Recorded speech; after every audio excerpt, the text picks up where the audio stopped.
शुद्धात्म देव की, श्री गुरु तारण त्रिमंडलाचार्य महाराज की, श्री उपदेश शुद्ध सार जी ग्रंथराज की,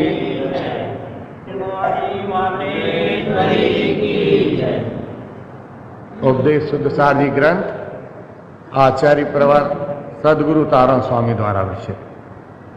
ये उपदेश शुद्ध सार जी ग्रंथ सारमत का ग्रंथ है, जिसमें बुद्धि पूर्वक अपना निर्णय करना। क्या निर्णय करना? कि मैं कौन हूं। मैं कौन हूं?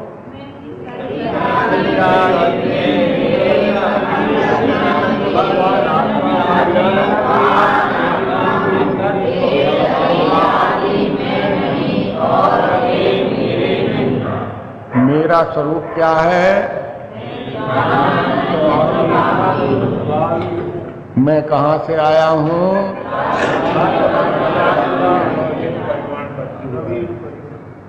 और अब मुझे कहां जाना है? अपना इष्ट क्या है? इष्ट क्या है? हाँ जी, उपाधि मोक्ष हितकारी। देखो, ये अपना निर्णय होता है तो धर्म के मार्ग पर चलने का लक्ष्य बनता है, और अगर ये कोई निर्णय नहीं है तो धर्म के मार्ग पर नहीं चला जाता, और अज्ञान मिथ्या दशा में यह जीव मोह के चक्कर में घूमता है, और मोह के कारण पाप करता है। मोह के कारण क्या करता है? पाप करता है, और पाप करके कहां चला जाता है? दुर्गति। कौन चला जाता है? हाँ जी, ये समझने की बात है, नहीं तो बेचारा जीव चला जाता है, अपन तो न गए और न अपने को जाना। तो ये अपने निर्णय है तो अपना धर्म का मार्ग बनता है। और यहाँ इस बात का सबसे पहले सदगुरु अपने को बोध कराते हैं, क्योंकि ये मनुष्य भाव अपने को काय के लिए मिला है? तो आत्म कल्याण काय से होता है? हाँ, भेद ज्ञान तत्व निर्णय करने से तो आत्म कल्याण का मार्ग बनता है, लेकिन आत्म कल्याण काय से होता है? हाँ, अपने स्वरूप की अनुभूति करने से आत्म कल्याण का मार्ग बनता है। क्या? अपने आत्म स्वरूप का निर्णय शुद्धात्मा की अनुभूति करने से आत्म कल्याण का मार्ग बनता है। लेकिन जब तक पाप विषय कसायों से नहीं हटेंगे तब तक आत्म कल्याण होने वाला नहीं है। ये बातों से नहीं होता। आत्म कल्याण मात्र कोरी चर्चाओं से नहीं होता। पहले लक्ष्य बनाना और फिर उस मार्ग पर चलना। अपन घर में ही बैठे रहें और बातें मारत रहें, हमें तीर्थ यात्रा पर जाना है, जाना है, जाना है, तो तीर्थ यात्रा पे चले जाएंगे? उसकी तैयारी करना पड़ेगी, उस मार्ग से चलना पड़ेगा, तब कभी तीर्थ क्षेत्र पर पहुंच सकते। और ये सब नहीं करेंगे, वो घर ही बैठे बैठे मुक्ति चाहिए, मुक्ति चाहिए, आत्म कल्याण करना है, तो ऐसा कहने मात्र से आत्म कल्याण होता नहीं। अब भूल क्या होती है कि अपन उस मार्ग पर चलते हैं और आत्म कल्याण का लक्ष्य नहीं होता तो गड़बड़ हो जाती। और यहाँ गुरु महाराज कहते हैं, पहले अपने आत्म कल्याण का अगर लक्ष्य है, मुझे अपनी आत्मा का कल्याण करना है, तो पाप विषय कसायों को छोड़ना पड़ेगा, मोह से हटना पड़ेगा। क्या? हाँ जी, और मोह माया के प्रपंचों से हटना पड़ेगा। और मोह माया के प्रपंचों में रहे आए, घर में घुसे रहे और कहें कि आत्मा का कल्याण हो जाएगा, तो हो जाएगा? भाई समझना, क्योंकि ये अनेकांत है। धर्म जो है वो अनेकांत है, जिनवाणी अनेकांतमयी है। तो इसको अपने को अनेकांत से समझना, और ये अगर अनेकांत से समझेंगे तो अपना भला हो जाएगा, और अनेकांत से नहीं समझेंगे, एकांत पक्ष पकड़ेंगे तो एकांत से कभी भला होता नहीं। तो यहां गुरु महाराज अपने को दोनों बातें बता रहे हैं कि लक्ष्य तो अपने आत्म कल्याण का, मैं आत्मा शुद्धात्मा परमात्मा हूं, इस बात का तो अपने को लक्ष्य निर्णय करना, और इसके साथ व्यवहारिक जीवन को भी उसी तरह का जीने का नाम धर्म की साधना है। और अगर उस तरह का जीवन अपन नहीं जी रहे तो फिर धर्म की साधना धर्म का मार्ग बनने वाला नहीं है। बातें कर करके अपन मन बहलाते रहें तो वो तो दुर्गति में ले जाने वाला है।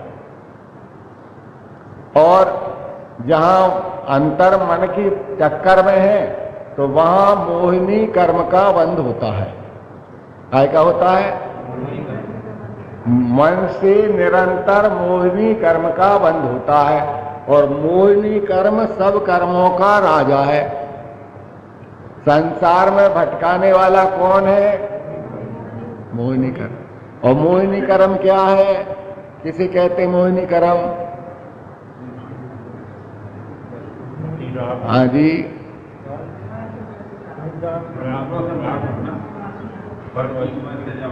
अरे पर को अपने मानने का नाम मोह है। पर को जब तक अपना मान रहे हैं तब तक मोह है, और इस मोह में रहने से मोहिनी कर्म का बंध होता है। कितने जिनवाणी पढ़े, कितने शास्त्र पढ़े, सब आगम की बात समझ ले, लेकिन अपनी बात मोह काय से कहते हैं?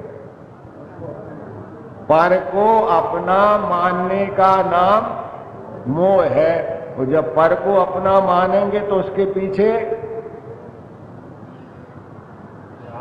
पीछे पापादि दुनिया के काम करना पड़ते हैं, और इससे मोहिनी कर्म का बंध होता है। पर को अपना मानना मोह, और उसमें रत रहना मोहिनी कर्म बंध का कारण। तो पर अपना है, क्या है अपना? है निशुद्धात्मा अपना है। और फिर घर परिवार,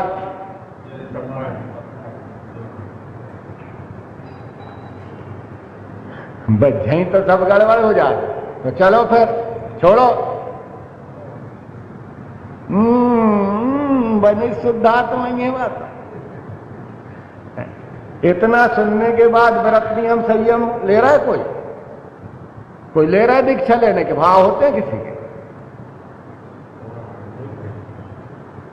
भाई यहां तो धर्म की बात एकांत पक्ष से थोड़ी होती। दुनिया भर की घोंट रहे हैं, दुनिया भर की घिस रहे हैं, और घर में घुसे कुत्ता जैसे पाप परिग्रह में लगे, और आत्मा के कल्याण की बात करते हैं, और बूढ़े हो गए हैं। भैया देखो, बात यथार्थ में समझने की कोई जिम्मेदारी नहीं है, कोई मतलब नहीं है। इसके बाद भी ज्ञानी है क्या अज्ञानी? अरे ज्ञान हो जाए फिर वो इस तरह के परिणाम में रहे है? जिसे निशुद्धात्मा ही अपना, बाकी कुछ अपना नहीं है, और मुझे आत्मा का कल्याण करना है, अगर ऐसा ज्ञान में हो जाए तो फिर घर के काम करने में लगा रहेगा है? मंदिर जाने की फुर्सत नहीं, व्रत संयम पालन करने की फुर्सत नहीं, दयादान परोपकार करने का काम है नहीं, और आत्मा का कल्याण करना है। ऐसे उचक उचक के हो जाएगा? भैया बहुत समझने की बात है। धर्म एकांत पक्ष से नहीं होता है। जब आत्मा का लक्ष्य बना है तो फिर करो पुरुषार्थ, ये पुरुषार्थ का मार्ग। आओ मैदान में, तब आत्मा का कल्याण होता है। आत्मा का कल्याण चर्चा से नहीं होता। जब तक हम घर में बैठे हैं तब तक मोह है और मोहिनी कर्म का बंध होता है, जो संसार में परिभ्रमण कराता है। यहां निर्णय करना पड़ता है कि अपना क्या है, अपना कौन है, कौन है अपना? है जी, आत्मा ही अपना है। शरीर अपना है, संसार अपना है, घर परिवार अपना है, फिर वहां क्यों लगे हो? फिर लगे क्यों हो वहां? है जी, फिर मतलब जब कोई अपना है ही नहीं, जा कह रहे हो, फिर वहां लगे क्यों हो? है तो अंतर से नहीं माना तो क्या किया?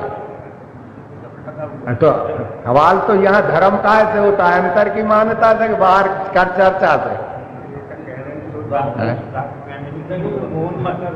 तो भैया यहाँ गुरु महाराज अपने को यही तो करा रहे हैं निर्णय कि जी अपन ऊपर से कह रहे हैं कि भीतर से कह रहे हैं, भीतर से कह रहे हैं, तो उसकी दशा क्या होना चाहिए है? और अगर ये अपन नहीं कर रहे और इस तरह का नहीं है तो क्या हो रहा है इससे? और कहो मुक्ति हो जाए, मुक्ति हो जाए, हो जाएगी है? यहां गुरु महाराज अपने को वही बात बता रहे हैं, दर्शन ज्ञान के माध्यम से बताया कि भैया ये ज्ञानावरणी कर्म अपन इतना जान रहे हैं और उसके बाद नहीं मान रहे तो ज्ञानावरणी कर्म का बंद हो रहा है। देखो जान तो रहे हैं, ज्ञान तो है, लेकिन उसका उपयोग अपने लिए नहीं कर रहे तो ज्ञानावरणी कर्म का बंद हो रहा है। देख रहे हैं कि हाँ ये सत्य है, अनुभव से बिल्कुल प्रमाण है, लेकिन उसके बाद भी विपरीत चल परिणमन हो रहा है, उससे दर्शनावरणी कर्म का बंद हो रहा है। और अपना कुछ है ही नहीं, ना कुछ साथ आया है और ना कुछ साथ जाएगा, और एक दिन आयु का अंत आना है और सब यहीं छूट जाना है। राम नाम सत्य है, फिर क्या होएगा? फिर क्या होएगा? फिर क्या होएगा? है कोई पता कब हो जाए? अब ये जान रहे हैं, कह रहे हैं, लेकिन फिर नहीं मान रहे तो क्या हो रहा भैया? परिणाम क्या हुए? इसी बात को यहां गुरु महाराज अपने को 373 की नंबर गाथा से बता रहे हैं कि ये मोहिनी कर्म का बंध कैसे होता है। मोह क्या? अपना मानना। मोह किसे कहते हैं? अपना मानने का नाम मोह है, पर हो चाहे कोई हो। क्या शरीर है, इसे भी अपना मान रहा है तो मोह है। कोई भी वस्तु है, अपना मानना ही मोह है, और ये मोह अपने को संसार की चारों गतियों में भरमाता है। तो यहां गुरु महाराज कहते हैं कि ये जीव अनादि काल से इस मोह के चक्कर में ही मरता चला रहा है, और मोहिनी कर्म के 28 भेद हैं। क्या? मोहिनी कर्म के 28 भेद हैं, 28 प्रकृति हैं। दर्शन मोहिनी की 3 और चारित्र मोहिनी की 25। ये सब मोह के अंतर्गत आता है।